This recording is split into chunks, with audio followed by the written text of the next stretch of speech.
안녕하세요. 송은섭입니다. 기도와 응원해 주신 분들께 감사합니다. 코로나 상황에 따라서 비대면 온라인 예배를 드리길 원합니다. 본 영상 설교는 새가족교회 주일 설교 메시지입니다. 교회 성도님들과 신앙생활의 새가족을 위한 쉬운 메시지를 전하길 원합니다. 오늘 주일 메시지 하나님의 말씀은 이사야서 53장 1절에서 6절까지 말씀이며 설교 제목은 예수 나비 효과입니다. 오늘 설교 제목에 대한 궁금함과 기대감을 가지고 메시지로 함께 들어가 보도록 하겠습니다. 먼저 성경 말씀 같이 읽어볼까요? 아랫줄에 나와 있는 새번역 성경으로 같이 읽어보겠습니다. 그러나 그가 찔린 것은 우리의 허물 때문이고 그가 상처를 받은 것은 우리의 악함 때문이다. 그가 징계를 받음으로써 우리가 평화를 누리고 그가 매를 맞음으로써 우리의 병이 나았다. 아멘. 오늘은 고난주간을 시작하는 종료주일의 메시지입니다. 예수님의 고난과 죽음 그리고 부활에 대해서 성경 말씀을 통해 함께 깊이 알아가는 시간이 되기를 바랍니다. 무엇이죠? 나비의 생애입니다. 나비는 알, 애벌레 그리고 고치, 번데기를 통해서 성충, 나비로 비로소 성장합니다. 이러한 나비의 모습들을 보면서 저는 깊은 은혜가 있는데요.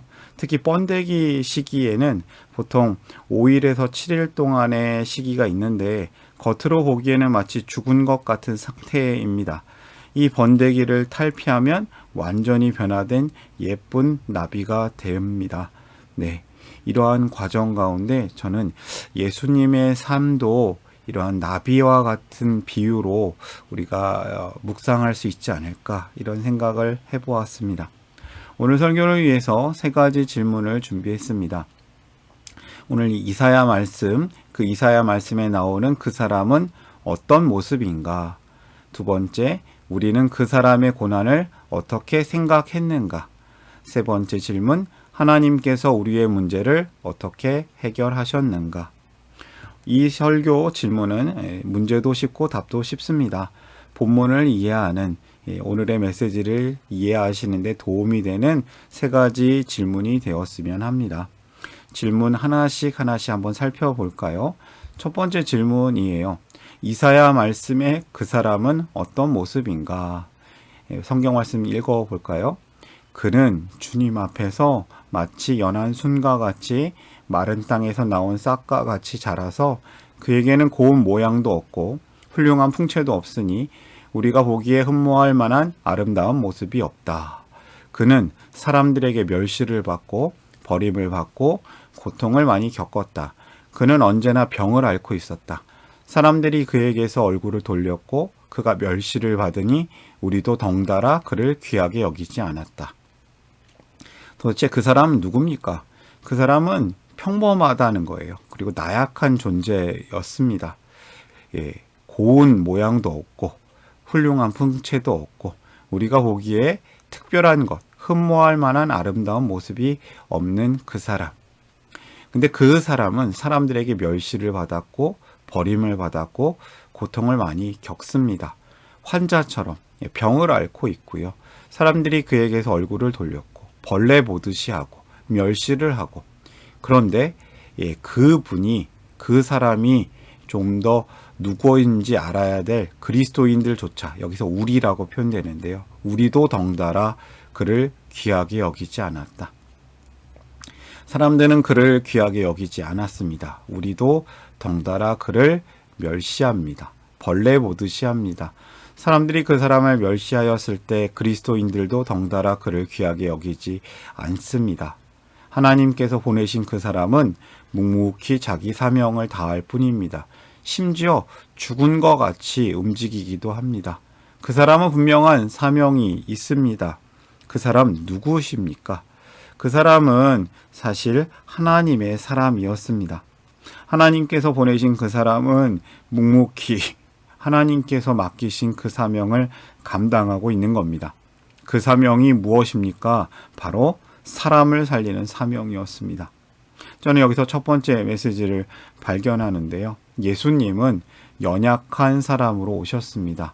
예수님은 하나님이신데 그 하나님께서 연약한 모습으로 오셨습니다. 아주 멸시받는 모습으로 오셨습니다. 왜요?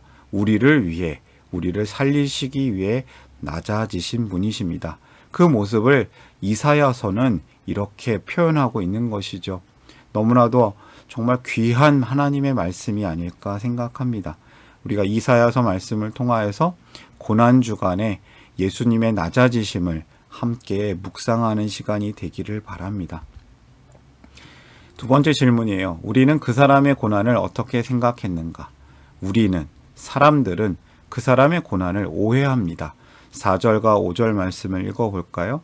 그는 실로 우리가 받아야 할 고통을 대신 받고 우리가 겪어야 할 슬픔을 대신 겪었다. 그러나 우리는 그가 징벌을 받아서 하나님에게 맞으며 고난을 받는다고 생각하였다. 그러나 그가 찔린 것은 우리의 허물 때문이고 그가 상처를 받은 것은 우리의 악함 때문이다. 그가 징계를 받음으로써 우리가 평화를 누리고 그가 매를 맞음으로써 우리의 병이 나았다. 우리는 그가 그의 죄 때문에 징벌을 받아서 하나님께 맞으며 고난을 받는다고 생각합니다. 모르고 있는 것이죠. 심각한 오해를 하고 있는 것이죠.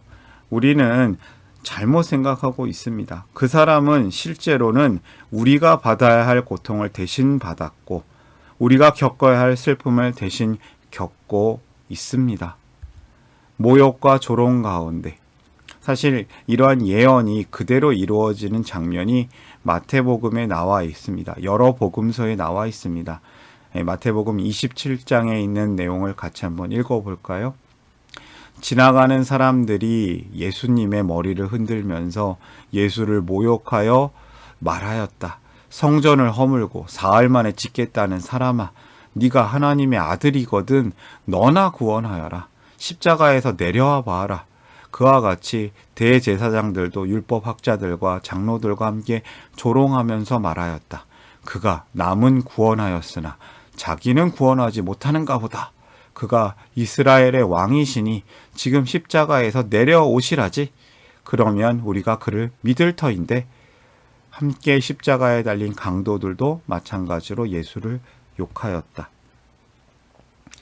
예수님은 이러한 모욕과 조롱 가운데 무슨 생각을 하셨을까 생각합니다. 예수님이 혹시 갑자기 내려오셔가지고 사이다 같은 혼내주심이 있었으면 어땠을까라는 발칙한 상상도 해봅니다만 예수님은 그리하시지 않았습니다. 그냥 순종하셨습니다. 모욕과 조롱을 받는 가운데 그냥 묵묵히 고난을 감내하시고 죽으셨습니다. 예수님이 왜 이렇게 행동하셨을까요? 그건 바로 하나님의 사랑 때문입니다. 여기서 저는 두 번째 메시지를 깊이 발견합니다. 예수님은 우리의 죄를 위해 죽으셨습니다. 모욕과 조롱 가운데서도 참으셨습니다. 그분의 고통과 죽음은 인간의 죄 때문이었습니다. 그러나 우리는, 심지어 사람들은 이 상황을 모릅니다. 심각한 문제가 있습니다. 우리의 문제입니다. 인간은 죄를 짓고도 죄의식조차도 없는 심각한 상태에 있었습니다. 죄 없이 고난당하는 하나님의 사람을, 메시아를 조롱하고 모욕하고 괴롭혔습니다. 죄 없이 고난당하는 하나님의 사람, 그분이 우리의 예수님이시죠. 이러한 가운데 하나님께서는 우리의 문제를 어떻게 해결하셨는가, 이조차도 이사야서 말씀에 나와 있습니다. 그가 징계를 받음으로써 우리가 평화를 누리고 그가 매를 맞음으로써 우리의 병이 나았다. 우리는 모두 양처럼 길을 잃고 각기 제갈 길로 흩어졌으나 주님께서 우리 모두의 죄악을 그에게 지우셨다. 하나님께서 인간의 문제, 우리 모두의 죄악을 그 사람에게 지우셨습니다. 그가 징계를 받음으로써 우리가 평화를 누리고 그가 대신 매를 맞음으로써 우리의 병이 나았다. 이사야서는 노래하고 있습니다. 그분이 누구십니까? 문제는 그분이 우리를 대신하여 징계를 당하는데도 우리는 그 징계의 이유를 정확히 모르는 것입니다. 하나님의 평화가 그분이 대신 징계를 받음으로, 그분이 대신 매를 맞음으로써 하나님의 평화가 임하게 됩니다. 사람들은 길을 잃고 각기 제갈 길로 흩어졌다고 합니다. 그러나 주님께서는 모든 사람의 죄악을 그에게 담당 지우셨습니다. 평화가 떠난 세상에 평화를 찢어버린 사람들에게 하나님께서 참된 진정한 평화를 새로이 주십니다. 사람들이 이렇게 아무것도 모를 때 하나님께서 특별한 사랑을 보여주시는데요. 이 하나님의 평화는 우리에게 놀라운 선물로 주어지는 겁니다. 예수님의 부활은 죽음을 이기시는 겁니다. 예수님의 부활은 우리의 죄를 모두 사하셨음을 보여줍니다. 예수님의 부활은 우리를 살리십니다. 그분의 죽음과 부활은 진정한 평화를 주십니다.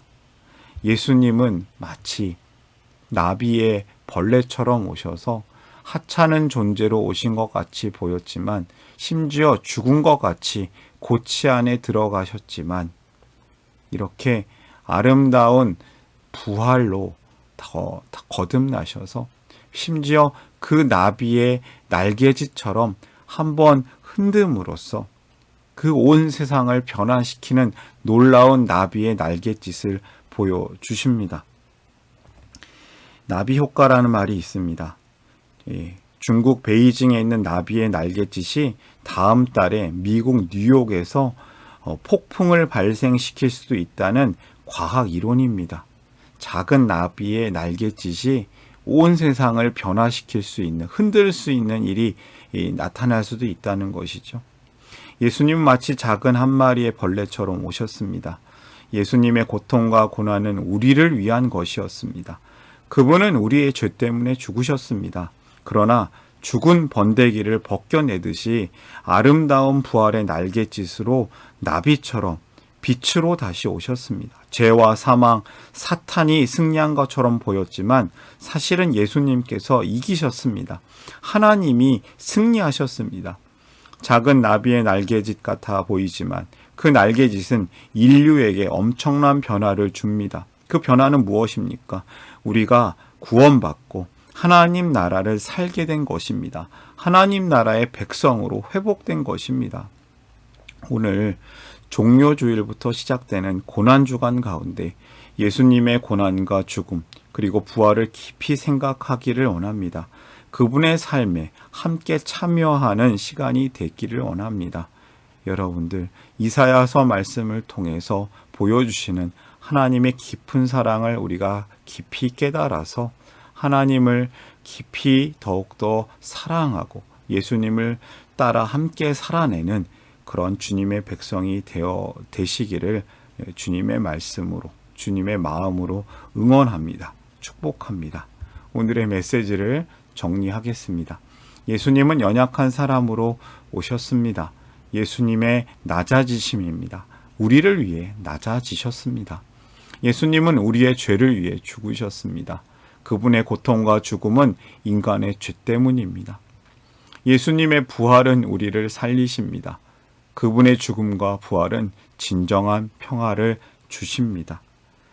예수님은 연약한 사람으로 오셨습니다. 예수님은 우리의 죄를 위해 죽으셨습니다. 예수님의 부활은 우리를 살리십니다. 예수 나비 효과, 오늘의 말씀입니다. 이 메시지를 깊이 우리가 마음에 품고 함께 기도하는 시간을 갖기를 원합니다. 사랑의 하나님 아버지, 우리를 살리셨습니다. 우리를 살리심을 감사합니다. 예수님께서 우리를 살리시려고 연약한 사람으로 오심을 믿습니다. 예수님은 우리의 죄를 위해 대신 죽으셨습니다. 그 고통을 담당하셨습니다. 그리고 예수님은 부활하셨습니다. 예수님의 부활은 우리를 살리십니다. 이 고난주간 가운데 오늘부터 시작하는 깊은 그 하나님의 사랑을 느낄 수 있는 이 시간 가운데 우리가 예수 나비 효과, 온 세상을 변화시키시는 예수님의 날갯짓 같은 우리의 삶이 우리에게도 있기를 원합니다. 예수님의 날갯짓이 또한 우리를 또 살리시고 우리가 예수님을 따라 힘찬 세상을 향한 날개짓을 하는 작은 예수가 되어지기를 원합니다. 작은 예수님을 닮은 나비의 삶을 살기를 원합니다. 감사하며 예수님의 이름으로 기도합니다. 아멘.